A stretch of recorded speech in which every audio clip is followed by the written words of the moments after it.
شادی کی پہلی رات ہی میرے شوہر نے پہلا سوال یہ کیا کہ قسم کھاؤ کہ تم کو شادی سے پہلے کوئی پسند تو نہ تھا، کسی سے محبت تو نہ تھی کہ جس کی یاد تم کو ستاتی ہو۔ میں اپنے سواگت کے اس انداز پر دنگ رہ گئی، مگر پھر کمال ضبط سے کام لیا اور خود پر قابو پاتے ہوئے جواب دیا، نہ تو مجھے شادی سے پہلے کوئی پسند تھا اور نہ کسی سے محبت ہوئی۔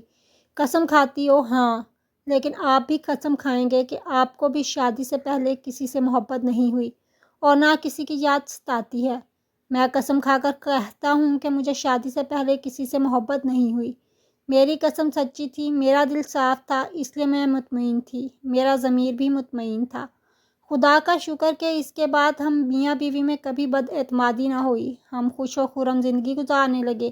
لیکن جب خدا کسی کا راز فاش کرنے پر آتا ہے تو وہ ہو کر رہتا ہے۔ ہوا یوں کہ میری بچی کی سالگرہ کی تقریب تھی۔ میں نے اپنی چند پرانی سہیلیوں کو بھی مدعو کیا۔ اس تقریب کے بعد میرے شوہر بہت پریشان دکھائی دیے۔ وجہ پوچھی تو اپنی روداد بیان کی کہ ان کے ضمیر پر شادی کی رات جھوٹی قسم کھانے کا جو بوجھ تھا ہلکا ہو گیا۔ وہ اس طرح گویا ہوئے، میں ایک مناسب شکل و صورت کا انسان تھا، جب بھی آئینہ دیکھتا اڑتا اور سوچتا کہ اللہ نے کچھ لوگوں کو کتنا حسن دے دیا ہے، اے کاش کہ میں بھی حسین ہوتا۔ بس یہی احساس تھا کہ جس کے رد عمل کے طور پر حسین چہرے میرے کمزوری بن گئے۔ جن دنوں میٹرک میں تھا، اکثر کالج کی لڑکیاں ہمارے اسکول کے راستے سے جا رہی ہوتی تھیں، میں ان کو دیکھتا مگر وہ میری جانب متوجہ نہ ہوتیں۔ میری طرح میرے دوست بھی اس امید پر کہ شاید کوئی لڑکی ان کی طرف متوجہ ہو جائے، ان لڑکیوں کو دیکھتے تھے، مگر بے ثبوت۔ اچھے نمبروں سے میٹرک پاس کر لیا تو کالج میں داخلہ بھی مل گیا۔ کالج کے دن بہت بور کٹ رہے تھے، سب خواب مٹی میں ملتے نظر آ رہے تھے۔ کبھی کبھی تو صبح کالج جانے کو دل نہیں کرتا تھا، لہٰذا چھٹی کر لیتا۔ ایک دن میری بوریت ختم ہو گئی، زندگی خوبصورت لگنے لگی، جیسے بہار آ گئی ہو۔ اب میرا کالج جانے کو دل کرتا تھا، بڑی بے چینی سے صبح دوسرے دن کا انتظار کرتا تھا کہ کب صبح ہو اور میں کالج جاؤں۔ وہ دن میں کبھی نہ بھلا سکوں گا جب میں اور میرے دوست کالج جانے کے لیے سڑک کے کنارے پیدل مارچ کرتے جا رہے تھے۔ ہم دنیا کی رونقوں سے بے خبر خوش گپیوں میں مصروف چل رہے تھے کہ اچانک 4 لڑکیوں کا ایک گروپ تیزی سے ہمیں کراس کرتا آگے نکلا۔ ہمیں غیرت ہوئی کہ لڑکیاں ہو کر انہوں نے ہمارا راستہ کاٹ دیا۔ ان کے آگے آگے چلنے کا انداز ایسا تھا کہ ہم چونک پڑے۔ میں نے کہا، مجھے لڑکیوں کے پیچھے چلنے کی عادت نہیں ہے، تم لوگ اگر ان کے پیچھے پیچھے چلتی ہو تو میں ان کے آگے ہی چلوں گا۔ یہ کہہ کر ہمیں اپنے دوستوں کو چھوڑ کر ان لڑکیوں سے آگے نکل گیا۔ میرا ایک دوست بھی میرے ساتھ آ گیا۔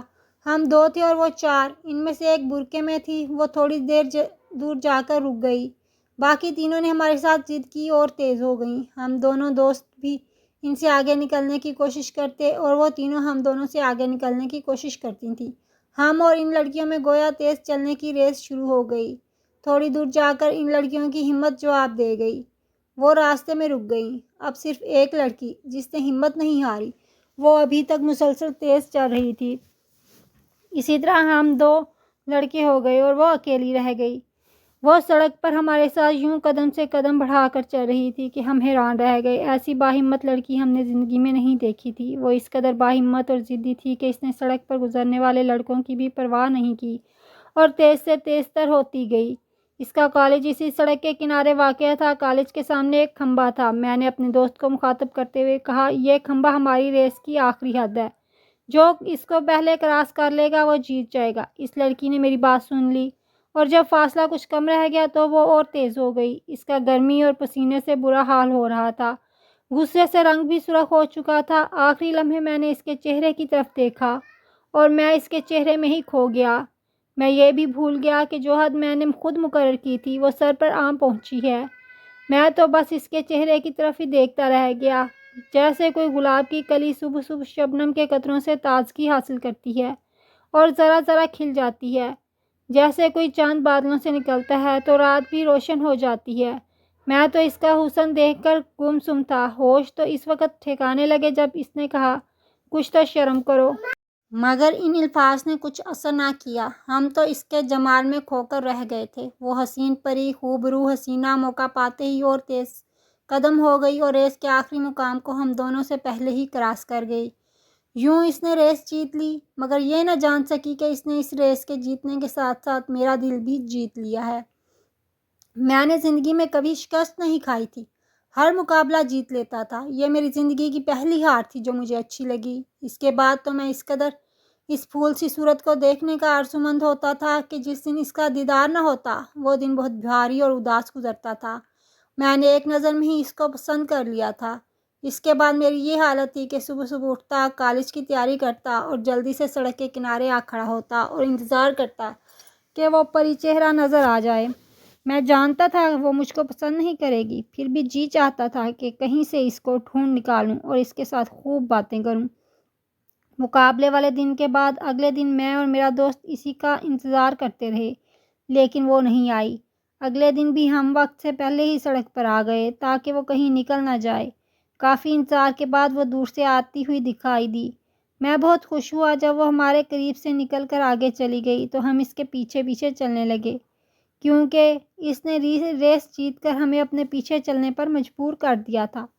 دوسری بات یہ تھی کہ میں تو اس کو ہر وقت اپنی آنکھوں کے سامنے دیکھنا چاہتا تھا۔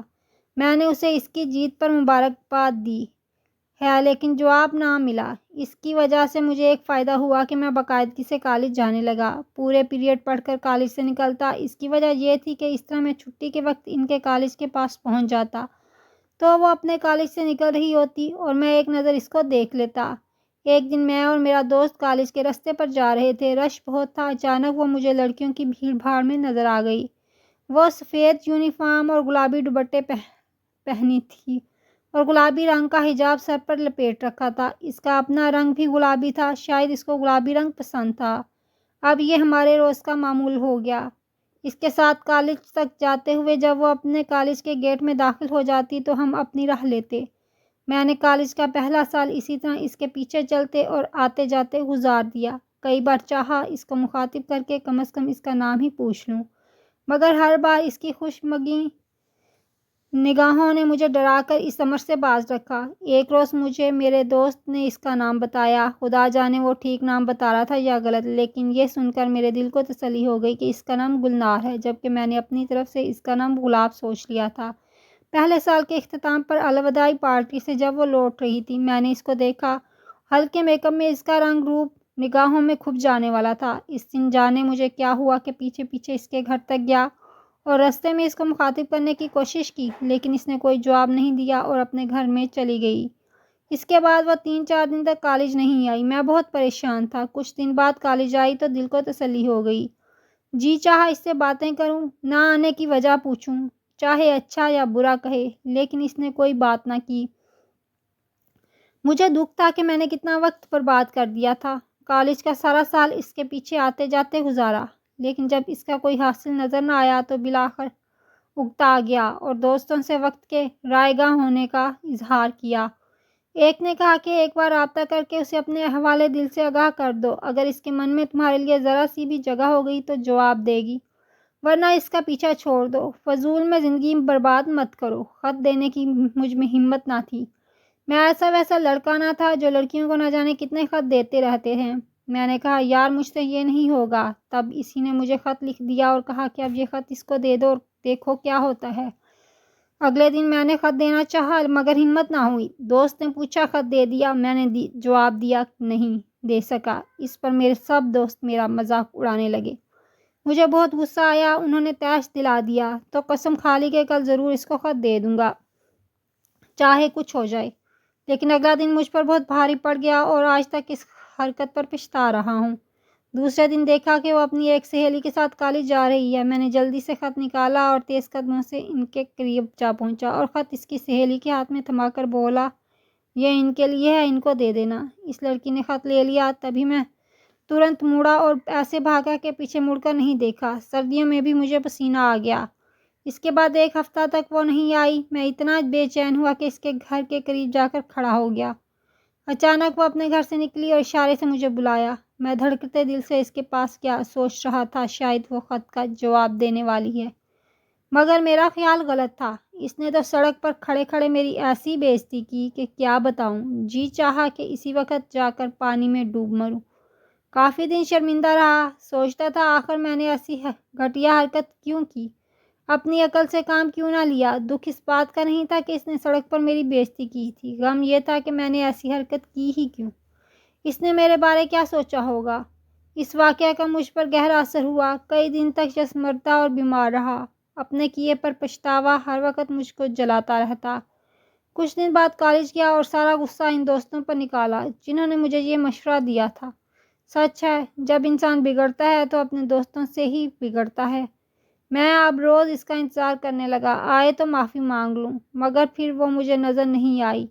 میرے دل پر ایک بوجھ تھا جو کم نہیں ہو رہا تھا۔ چاہتا تھا اس کو بتاؤں کہ میں غلط لڑکا نہیں ہوں، یہ بھی چاہتا تھا کہ اپنے کیے کی معافی مانگوں۔ میرے دل میں کھوٹ نہیں تھا، میں نے دل سے اسے چاہا تھا، اسی لیے اس کو بھلا نہ سکا۔ سوچتا تھا اگر میری وجہ سے یہ لڑکی تعلیم سے محروم ہو گئی تو میں زندگی بھر خود کو معافی نہیں کر سکوں گا۔ اس کی اگر غلطی تھی تو بس اتنی کہ اس نے جوش میں اگر ہمارے ساتھ ایک مرتبہ ریس لگا لی تھی۔ یوں وہ کبھی کسی سے بات نہیں کرتی تھی۔ اس بات کو 1 سال گزر گیا، مگر وہ پھر کبھی نظر نہ آئی۔ نگاہیں اس کو ڈھونڈتی رہ گئیں۔ اب بھی جب کبھی اس کے گھر کے قریب سے گزرتا ہوں، میری نگاہیں اس کے دروازے پر دستک دینے لگتی ہیں۔ دل کہتا ہے شاید وہ کبھی گھر سے نکلے اور میں اس سے معافی مانگ لوں۔ تعلیم مکمل کرنے کے بعد کالج اور ان رستوں سے میرا واسطہ ہمیشہ کے لیے منقطع ہو گیا جہاں یہ ناخوشگوار واقعہ پیش آیا تھا۔ وقت گزرتا رہا، میں نے عملی زندگی میں قدم رکھ دیا اور اپنے والد کے ساتھ کاروبار میں شریک ہو گیا۔ 2 برس بعد میری تم سے شادی ہو گئی اور میں ایک نارمل زندگی بسر کرنے لگا۔ کہتے ہیں وقت سب سے بڑا مرہم ہے، ہر زخم کو منتمل کر دیتا ہے، مگر میرے ساتھ ایسا نہ ہو سکا۔ پچھتاوے کی صورت یہ آج بھی میرے دل میں برا ہے۔ اگر وہ مل جاتی اور میں اس سے معافی مانگ لیتا تو شاید یہ زخم مٹ جاتا۔ میں صبر کے ساتھ جھوٹی قسم کھانے والے اپنے شوہر کی روداد سنتی رہی، جس کو گلنار اور اس کے تصور کی گلاب آج بھی پہلے دن کی طرح یاد تھی، جس نے اس سے پہلی اور آخری محبت کی تھی، مگر یہ محبت چونکہ یہ یک طرفہ تھی، تبھی اس کو تڑپاتی، رلاتی اور دکھ دیتی رہتی تھی۔ یہ مرد کی فطرت ہے، چاہے وہ خود کتنی ہی محبتیں کر لے، چاہتا ہے یہی ہے کہ اس کی بیوی صاف ستھرے ذہن اور پاکیزہ جسم و دل کی ساتھ اس کی شریک حیات بنے، دوسری صورت میں وہ اسے قبول نہ ہوگی۔ خیر، اپنے شوہر کی رام کہانی سن لینے کے بعد میں نے ٹھنڈی آہ بھر کر کہا، مجھے لگتا ہے سالگرہ کی تقریب والے دن تم نے گلنار کو دیکھ لیا ہے، نہیں تو؟ اس نے معصوم شکل بنا کر کہا۔ تم کہتے ہو اس واقعہ کو 12 برس بیت گئے، مگر آج بھی وہ تم کو پہلے دن کی طرح یاد ہے۔ ظاہر ہے چھپے ہوئے زخم ایسے ہی تو رسنے نہیں لگتے، تم نے ضرور اسے دیکھا ہے۔ وہ میری پرانی سہیلی ہے اور میں نے اس کو بچی کی سالگرہ میں مدعو کیا تھا۔ وہ سالگرہ میں اور سہیلیوں کے ساتھ آئی تھی، اس کو خبر نہ تھی کہ تم میرے شوہر ہو۔ جب تم نے اسے گھر میں دیکھا تو ٹھٹک گئے اور وہ بھی ششدر رہ گئی تم کو دیکھ کر، اور دوسرے ہی لمحے وہ ہمارے گھر سے چلی گئی۔ یہ ہے نا یہی بات؟ جب پارٹی ختم ہو گئی تم نے پوچھا تمہاری ایک مہمان وقت سے پہلے کیوں چلی گئی؟ اس کی طبیعت ٹھیک نہ تھی، اس نے یہی کہا تھا نا؟ اس وقت تم پریشان ہو گئے تھے اور تم نے پوچھا تھا کہ کہو تو میں کچھ کھانے پینے کا سامان اس کے گھر پہنچاؤں۔ تمہاری سہیلی نے کچھ کھایا پیا بھی تو نہیں ہوگا؟ تمہارے اس سوال نے میرے دل میں شک کو جنم دیا۔ میں حیران رہ گئی کہ آخر تم کو اس کی فکر کیوں ہے، اور یہ بھی بتا دوں اس کا نام گلنار نہیں سلطانہ ہے۔ تم اتنے پریشان تھے کہ میں نے اصرار کر کے تم سے پریشان ہونے کی وجہ پوچھ لی۔ بیچاری سلطانہ کس قدر بد نصیب ہے کہ کسی اور کی غلطی کی سزا اسے ملی۔ تبھی تمہارے ضمیر کی خلش نے تم کو مجبور کر دیا کہ مجھ کو اپنی ایک طرفہ محبت کی کہانی سنا دو، لیکن کیا تم جانتے ہو کہ اسے تمہارے کارن کتنی بڑی سزا ملی ہے؟ سنو جھوٹی قسم کھانے والے، میں تمہیں بتاتی ہوں۔ سلطانہ نے مجھے بتایا تھا کہ جن دنوں وہ کالج میں پڑھتی تھی ایک لڑکے نے اس کا پیچھا کیا اور پھر خط دینے کی کوشش کی۔ جب اس نے نہ لیا تو اس کی ساتھی لڑکی کو خط دے کر چلا گیا، اور وہ ساتھی لڑکی اس کی کزن سلمیٰ تھی، جس کے بھائی سے سلطانہ کی منگنی ہو چکی تھی اور شادی ہونے والی تھی۔ سلمیٰ نے وہ خط سلطانہ کو نہ دیا، گھر لے جا کر پڑھا اور اپنے بھائی کو دے دیا۔ خدا جانے تم نے اس میں کیا اوٹ پٹانگ باتیں لکھ دی تھی کہ اس نے سلطانہ سے منگنی ختم کر دی اور شادی سے انکار کر کے خط اس کے گھر والوں کو دے دیا۔ یوں اس پر تعلیم کے دروازے بند ہو گئے۔ اس صدمے سے وہ بیمار ہو گئی، پڑھائی بھی چھوٹی، اور سلمیٰ کے نمک مرچ لگا کر بات کا بتنگڑ بننے سے اس کی منگنی بھی ٹوٹ گئی۔ اس واقعے سے اتنی دل برداشتہ ہوئی کہ پھر شادی بھی نہ کی، اور اب وہ ایک سکول میں ٹیچر ہے۔ میں نے تب اس سے یہی پوچھا تھا کہ کون تھا وہ لوفر جس نے تم سے ایسا مذاق کیا تھا، خدا جانے کون تھا، تم تو جانتی ہو کالج کے کچھ لڑکے ایسے غیر ذمہ دار ہوتے ہیں، کسی کے نفع نقصان کا بھی سوچتے نہیں، لیکن ان کی ذرا سی غلطی کسی کی زندگی تباہ کر دیتی ہے۔ میں کیا جانتی تھی کہ وہ لوفر لڑکا میرا شوہر ہے۔ میں تم سے شرمندہ ہوں شگفتہ، یقین کرو۔